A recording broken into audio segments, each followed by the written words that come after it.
We need more rain, and we need it now. We need some divine intervention. That's why I'm asking Utahns of all faiths to join me in a weekend of prayer, June 4th through the 6th. By praying collaboratively and collectively, asking God or whatever higher power you believe in for more rain, we may be able to escape the deadliest aspects of the continuing drought.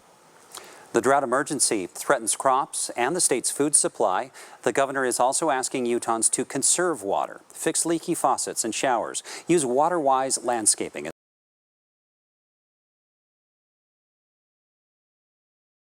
As the West Coast thirsts for rain, with lakes dipping to their lowest level in decades,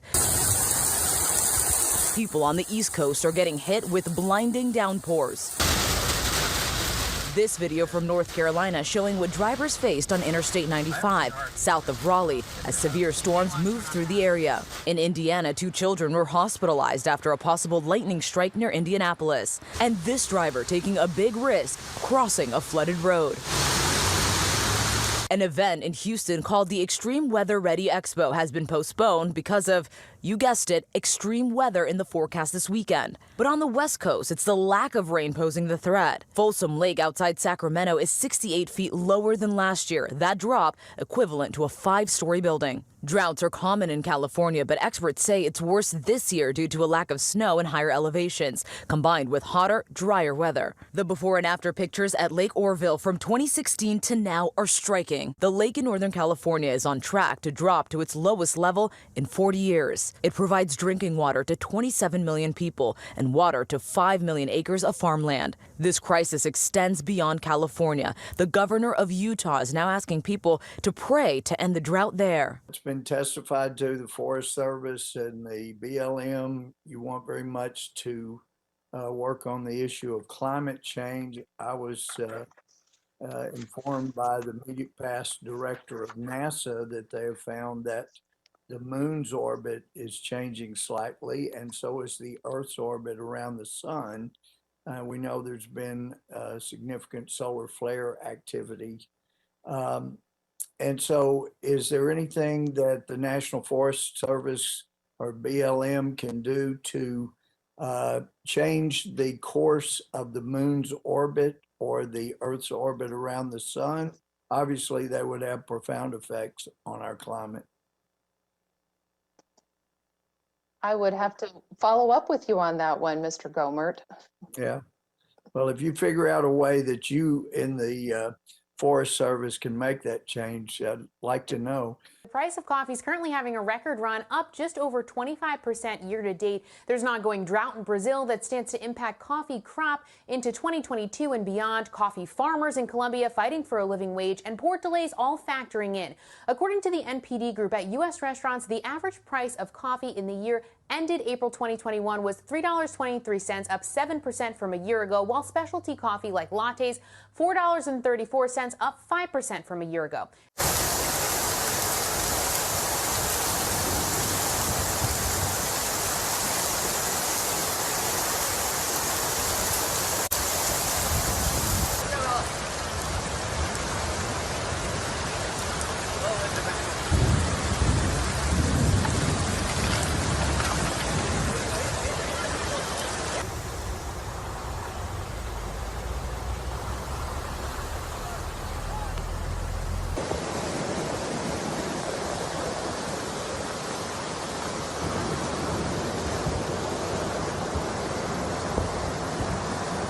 Meanwhile, record droughts out in California could impact the country's agriculture and your next trip to the grocery store. That's right. Extreme heat and low rainfall is causing drought conditions to worsen out west. Environmental experts say this year's weather in California is hotter and drier than usual, causing water levels to be 50% lower than they were this time last June.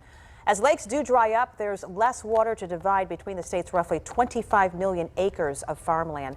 According to the U.S. Department of Agriculture, California is the nation's leading agriculture producer, supplying a bulk of the country's nuts, berries, vegetables, and dairy products. We begin with this story today. The Western U.S. dealing with a crippling drought, and Lake Mead has been suffering for quite some time now. But today, another rough milestone. The lake today expected to drop to its lowest level since it began filling in the 1930s. The U.S. Bureau of Reclamation says the lake level will likely keep falling until November, and that will affect everything from recreation to hydropower. Nevada and Arizona are already bracing for less water from the Colorado River starting next year, but the continued drop in water level really impacts the entire Western U.S., especially for farmers. At first glance, things don't look as bad as one might expect. There's a little wider beach on Tahoe's shores. The Truckee isn't roaring, but it's hardly a trickle either. And upstream reservoirs, Boca here for example, are lower, but compared with the video we see of reservoirs on the other side of the Sierra, also not as bad as might be expected. But looks are deceiving, and the reasons, like most everything else about the Truckee River system, is complicated. It is, by most accounts, the most litigated and regulated river system in the nation. A list of state and federal agencies, communities, and agricultural interests have legal claims to its water. The federal water master is charged with managing those claims and its flow. A key measurement of that management is maintaining a legal minimum flow here at Floreston to meet the downstream needs. In a drought, that means careful management of upstream storage, every step dictated by complicated legal agreements. And at the moment, there isn't as much up here to manage as it might seem. Big and deep, Tahoe hides drought well, but at the moment, it's about 2 feet above its natural rim. By October, it's expected to fall below, and long before that, its flow into the Truckee will fall off. Boca Reservoir is about 50% capacity, but that too doesn't tell the whole story because much of that water is spoken for and unavailable to keep the Truckee running. The state of California, the Pyramid Lake Paiute Tribe, Fallon Area Farms all have dibs on some of it. Even our own Truckee Meadows Water Authority has a piece for drought relief. The water we need to release to meet our demands, the Floreston rate meets all of our demands, municipal and agriculture. We've only got 14,000 acre-feet in Boca of the 20,000, so it's a little deceptive. At some point, the numbers just won't add up. Current estimates are that by the latter part of August, the river itself will begin to look different. It'll be noticeable. There'll still be water flowing through town. It won't completely dry up through town because there are senior rights downstream that we need to pass water down to. And our attentions and hopes will turn to the wintry months ahead. We are running out of storage, and if we have another dry year like we had this year, the next year could be pretty dire. Everything here should be underwater. We need water now. We need water for shorebirds, songbirds, waterfowl, bald eagles, all wildlife needs water on this refuge now. We have a solution. We buy it. We buy it from willing sellers, ranchers and farmers that are willing to sell us water to fill this refuge. With this plan, we can restore Klamath to its former greatness forever. In 2020, we had one of the worst water years in history in the Klamath Basin. The refuge complex that we love so much, that's so important for the birds, received very little water. There's been times when there's been less water, more water, but never as dry and as empty and as barren as it is today. You'll see suffering birds, you'll see sick and dying birds. It's gone from the most prolific wildlife spot in the entire Pacific Flyway to the worst. This year that happened. That doomsday scenario that we always talked about happened.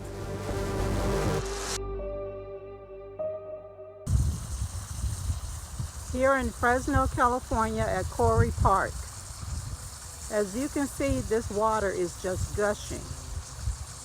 And it's been like this going for over an hour, maybe 2 hours now, because I've been sitting here for a while. I called the water company to see if I can get someone out to come and turn it off. And they're trying to figure out whose responsibility it is to come out and shut off the water.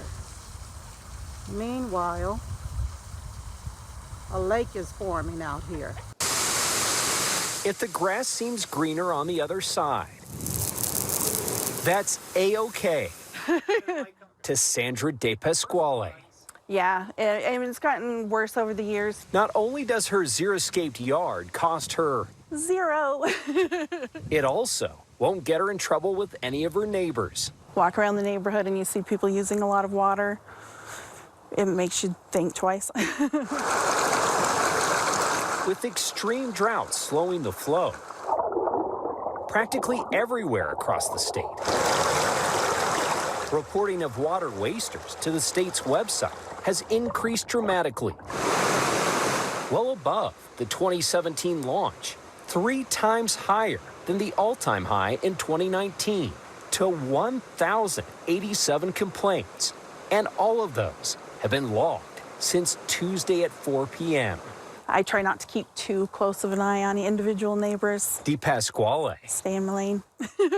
doesn't plan to report any of her neighbors anytime soon, but she acknowledges watering is just plain costly. I mean, we literally got our first bill and we're like, this is crazy. And in a drought, the grass can always be greener some other time. New at 5, we're learning more about the City of Phoenix plan to open a first-of-its-kind heat mitigation office. It's something our Impact Earth team has reported on previously. ABC 15 learning the Office of Heat Response and Mitigation will find ways to address rising temperatures. They'll work on ways to keep people safe. They'll look at infrastructure and ways to provide relief, like adding more tree shade. ABC 15's Nicole Grigg looking at what's being done right now to prepare for the heat wave that's to come. The City of Phoenix does not shut down their trails as we're approaching those triple-digit heats. Instead, they have their education campaign reminding people to be safe. There's also the warning to be responsible, and in extreme weather, you can be cited if there's an endangerment to minors or vulnerable populations. Whew. Even before noon, the temperatures creeping their way to triple digits, not stopping people like Rick Shar from the trails. It's as hot as you can see. As we move towards an excessive heat warning starting Saturday, it will stick around until next Friday. Going into next week, 117. I won't be out here. Not gonna happen. There will be 60-plus hydration stations across the city of Phoenix, and there will be cooling stations at community centers and libraries, but those locations still operating at 50% capacity because of COVID-19.